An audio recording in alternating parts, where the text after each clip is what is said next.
बिस्मिल्लाहिर्रहमानिर्रहीम।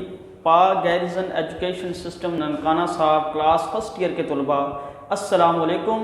मैं आपका फ़िज़िक्स ट्यूटर हाफ़िज़ एहसन अली उम्मीद करता हूँ कि आप लोग खैरियत से होंगे और खुदा ताला से आपकी खैरियत नेक मतलूब चाहते हैं। डियर स्टूडेंट, आज का जो हमारा टॉपिक है वह है absolute gravitational potential energy. Dear student, board के पॉइंट ऑफ व्यू से ये बहुत इंपॉर्टेंट लॉन्ग क्वेश्चन है और बोर्ड में 12 दफ़ा ये आ चुका है।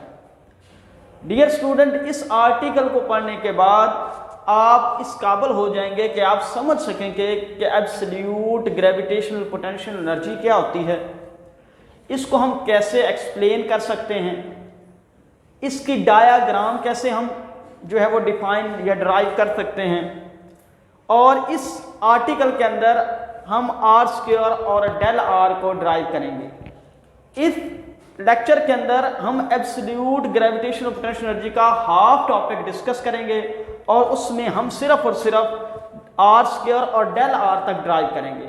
आगे वाला जो इसका हाफ आर्टिकल है वो हम नेक्स्ट लेक्चर के अंदर डिस्कस करेंगे। ये डियर स्टूडेंट, सबसे पहले एब्सोल्यूट ग्रेविटेशनल पोटेंशियल एनर्जी। अब ग्रेविटेशनल पोटेंशियल एनर्जी क्या होती है? The change of body in the gravitational field, the change in the body in the gravitational field have the gravitational potential energy. अगर किसी body की gravitational field के अंदर position तब्दील होती है तो वो बॉडी ग्रेविटेशनल पोटेंशियल एनर्जी रखती है। जी, सबसे पहले the absolute gravitational potential energy of an object at a certain point inside a gravitational field is work done to displace object from certain point to the infinity।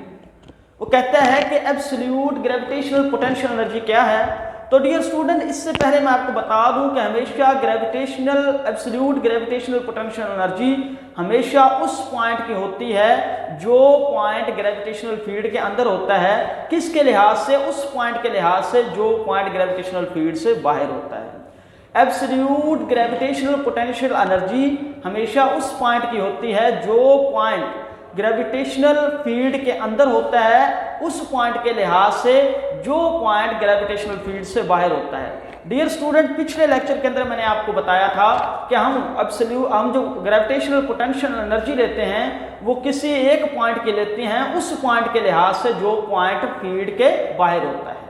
तो इसमें भी हम अगर किसी पॉइंट की ग्रेविटेशनल पोटेंशियल एनर्जी मालूम करना चाहते हैं तो हम उस पॉइंट की ग्रेविटेशनल पोटेंशियल एनर्जी मालूम करते हैं जो पॉइंट के अंदर है, और उसका रेफरेंस किस पॉइंट से लेते हैं? उस पॉइंट से लेते हैं जो ग्रेविटेशनल फील्ड के बाहर है। तो absolute gravitational potential energy of an object at a certain point inside a gravitational field is work done to displace object from certain point to the infinity. इसके लिए मैं ये एग्जांपल लेना चाहता हूं कि यहां पे एक पॉइंट ए है, मुझे इस पॉइंट पर absolute gravitational potential energy find out करनी है। अब ये पॉइंट कहां है? फील्ड के अंदर। अब इसको जो मैं इसकी ग्रेविटेशनल पोटेंशियल एनर्जी मालूम करूंगा वो उस पॉइंट के लिहाज से करूंगा जो पॉइंट ग्रेविटेशनल फील्ड से बाहर होगा। ये कोई पॉइंट है बी जो ग्रेविटेशनल फील्ड के बाहर है और इसका पॉइंट है एन। अब ये जो पॉइंट ग्रेविटेशनल फील्ड से बाहर होता है ये पॉइंट इन्फिनिटी पर होता है। इन्फिनिटी क्या पॉइंट होता है? वो पॉइंट जो हमारी रेंज से बाहर चला जाए उसको हम इन्फिनिटी पॉइंट का नाम देते हैं। डियर स्टूडेंट, अब मैंने इस पॉइंट ए की एब्सोल्यूट ग्रेविटेशनल पोटेंशियल एनर्जी मालूम करनी है या इस पॉइंट ए के ऊपर एब्सोल्यूट ग्रेविटेशनल पोटेंशियल एनर्जी मालूम करनी है। तो कोई भी ऑब्जेक्ट जो यहाँ पे मौजूद है इस ऑब्जेक्ट को पॉइंट ए से उठाकर पॉइंट बी जो कि इन्फिनिटी पॉइंट पर है या इन्फिनिटी डिस्टेंस पर है वहां तक ले जाने के लिए मुझे जितना इस जिस्म के ऊपर वर्क करना पड़ता है वो असल में इस पॉइंट ए के ऊपर एब्सोल्यूट ग्रेविटेशनल पोटेंशियल एनर्जी है। फर्ज करें किसी ऑब्जेक्ट को मुझे इस पॉइंट ए से उठाकर पॉइंट बी जो कि इन्फिनिटी पॉइंट पर है वहां तक ले जाने के लिए अगर मुझे ऑब्जेक्ट के ऊपर 15 जूल वर्क करना पड़ता है तो इसका मतलब है इस पॉइंट ए की जो पोटेंशियल एनर्जी है वो भी 15 जूल ही है। जी डियर स्टूडेंट, अब इसका जो फार्मूला होता है u is equal to minus G capital M small m over r।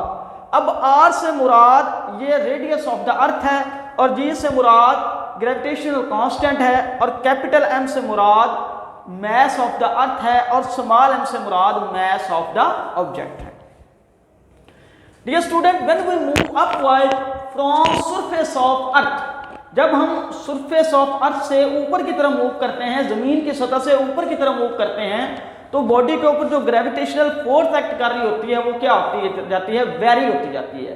यानी जैसे ही हम सतह जमीन से ऊपर की तरफ मूव करते हैं तो बाय ग्रेविटेशन लॉ के जैसे ही जमीन के सेंटर से हम ऊपर की तरफ जाते जाते हैं, डिस्प्लेसमेंट बढ़ता जाता है, तो उसके नतीजे में उस ऑब्जेक्ट के ऊपर लगने वाली जो ग्रेविटेशनल फोर्स है वो डिक्रीज होती जाती है।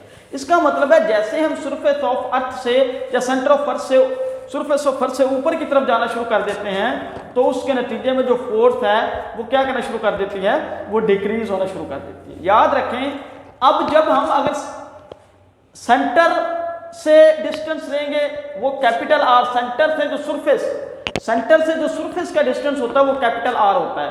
अगर हम सरफेस से ऊपर जा रहे हैं तो उसके लिए डिस्टेंस स्मॉल आर होता है। अब जैसे ही हम सतह जमीन से ऊपर की तरफ मूव करते हैं तो उसके नतीजे में जो जिस्म के ऊपर, जो ऑब्जेक्ट के ऊपर फोर्स ऑफ ग्रेविटी लगती है वो वेरी करती जाती है, वो डिक्रीज होती जाती है, यानी कि फोर्स वेरिएबल होती है। अब हम क्या करते हैं, वो जो डिस्प्लेसमेंट होता है जो भी हमने लिया हुआ है किसी एन पॉइंट तक, उसको हम छोटे छोटे टुकड़ों में डिवाइड करते हैं। उनको छोटे छोटे टुकड़ों में डिवाइड क्यों करते हैं, इसलिए कि उन पैचेस के दौरान जो वेरिएबल फोर्स है वो कांस्टेंट फोर्स में तब्दील हो जाए। तो ये लिखा हुआ है, वी डिवाइड द डिस्टेंस और total distance into small steps to change the variable force into constant force. कि वेरिएबल फोर्स को कांस्टेंट फोर्स में चेंज करने के लिए हम उन स्टेप को, उस डिस्टेंस को छोटे छोटे टुकड़ों में कन्वर्ट कर देते हैं। अब एक स्टेप का डिस्टेंस जो है उसकी जो विड्थ है वो है डेल आर। अब आए फिगर के ऊपर जी, फिगर डायग्राम। अब ये हमारे पास क्या है, अर्थ ई। अब ये कोई पॉइंट है 1। अब हमने ये जो पॉइंट 1 है ये ग्रेविटेशनल फील्ड के अंदर है। इस पॉइंट पर हमने एब्सोल्यूट ग्रेविटेशनल पोटेंशियल एनर्जी मालूम करनी है। और ये कोई पॉइंट है n जो कि ग्रेविटेशनल फील्ड से बाहर है और इन्फिनिटी पर है। अब हम क्या करेंगे कि ऑब्जेक्ट को इस पॉइंट से इन्फिनिटी पॉइंट तक ले जाने के लिए हमें जितना इस पे वर्क करना पड़ेगा वो इस पॉइंट 1 के ऊपर gravitational absolute gravitational potential energy के बराबर होगा। अब जैसे हम 1 से ऊपर जाते जाते हैं तो जमीन के सेंटर से इसका डिस्टेंस इंक्रीज करता है, जिसकी वजह से फोर्स क्या करेगी, डिक्रीज होती जाएगी। अब हम क्या करेंगे, इस टोटल 1 से लेके n तक जो डिस्टेंस, ये इस पॉइंट से लेके n तक जो डिस्टेंस है उसको हमने छोटे छोटे टुकड़ों में कन्वर्ट किया है। 1 2 3 4 हत्ता के n-1 और n, यानी कि छोटे छोटे स्टेप में पहला स्टेप, दूसरा स्टेप, तीसरा स्टेप, चौथा स्टेप, पांचवा स्टेप, छठा स्टेप, इस तरीके से कोई पॉइंट इन्फिनिटी n पर है तो उसका स्टेप n और उससे कम वाला n-1। जैसे कि 4 से नीचे वाला 3, यानी 4 से कम करो तो नीचे वाला आ जाता है, 3 से कम करो तो उससे नीचे वाला, इस तरह n से जो नीचे वाला होगा वो n-1 होगा। अब देखें कि जो हर स्टेप है इसका हम इंडिविजुअल, हर एक स्टेप का इंडिविजुअल डिस्टेंस लेंगे और हर स्टेप का हम इंडिविजुअल वर्क कैलकुलेट करेंगे। अब हर स्टेप का जब हम इंडिविजुअल वर्क कैलकुलेट करेंगे तो हम तमाम स्टेप के वर्क को जो हमने कैलकुलेट किया जब उनका सम करेंगे तो वो इस पॉइंट 1 से लेकर n तक, पॉइंट 1 से लेकर n तक किए गए वर्क के बराबर होगा।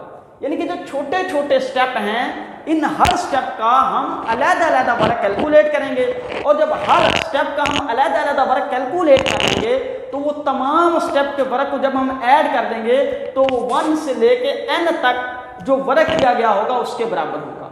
अब इस आर्टिकल में डियर स्टूडेंट हम सिर्फ और सिर्फ आपको बताएंगे कि r क्या है, r1 क्या है। ये सेंटर ऑफ अर्थ है, इसका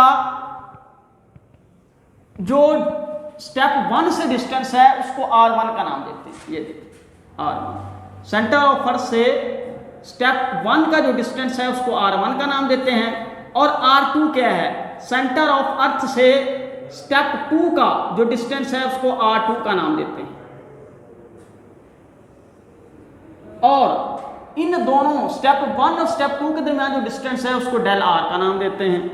अब डियर स्टूडेंट हम एक डिस्टेंस आर लेते हैं, ये क्या है, the distance between centre of earth and centre of step. Centre of earth और सेंटर ऑफ स्टेप के दरमियान जो डिस्टेंस होता है उसको आर का नाम देते हैं। क्यों?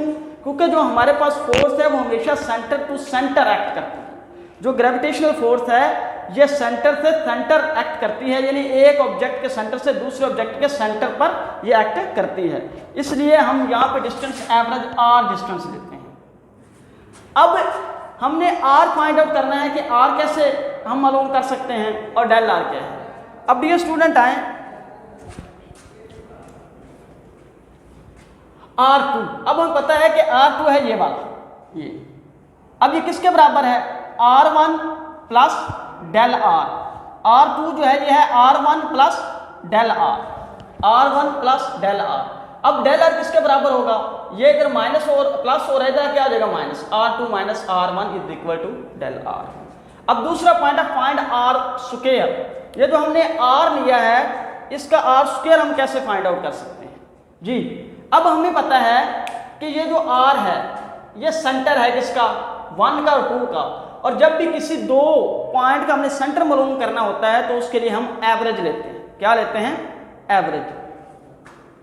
अब एवरेज कैसे लेते हैं, अब ये इस 1 और 2 के दरमियान में है आर, तो अब 1 और 2 का हम एवरेज लेंगे। 1 और 2 का एवरेज क्या होगा कि यानी सेंटर से जो स्टेप 1 का डिस्टेंस वो और सेंटर से जो स्टेप 2 का डिस्टेंस वो, इन दोनों का सम और जितने ये हैं उन पे डिवाइड करना है। अब आर जो है ये असल में सेंटर है 1 स्टेप का और दूसरे स्टेप का, तो इसका मतलब है कि हमने जो एवरेज लेनी है वो 1 और 2 की लेनी है। तो अब देखें स्टेप 1 का डिस्टेंस क्या है, R1, और स्टेप 2 का डिस्टेंस क्या है, R2। तो जब एवरेज लेंगे तो ये 2 हैं तो 2 पे डिवाइड करेंगे। अब R1 plus R2 divided by 2। अब R2 में पता है किसके बराबर होता है, R1 प्लस डेल आर। अब R1 plus del R divided by 2, R1 plus R1 2R1 plus del R divided by 2।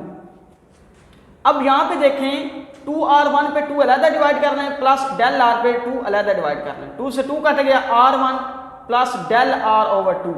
अब हमने आर स्क्वायर यहाँ पे क्यों लिया है, क्योंकि बाय ग्रेविटेशनल फोर्स के F is equal to G over R square, उसमें हमें ग्रेविटेशनल फोर्स के लिए आर स्क्वायर की जरूरत थी, इसलिए हम दोनों तरफ क्या लेते हैं, स्क्वायर लेते हैं। इधर भी स्क्वायर ले लिया, इधर भी स्क्वायर ले लिया। पहले का स्क्वायर प्लस दूसरे का स्क्वायर प्लस जो दो फार्मूले का है, पहला रुकन और दूसरा रुकन। अब ये 2 से 2 कैंसिल हो गया, R1 का square plus del R over 4 plus R1, और डेल आर आपको पता है ये होता है R2 माइनस R1 के बराबर, तो ये यहाँ पे सब्स्टिट्यूट कर दिया।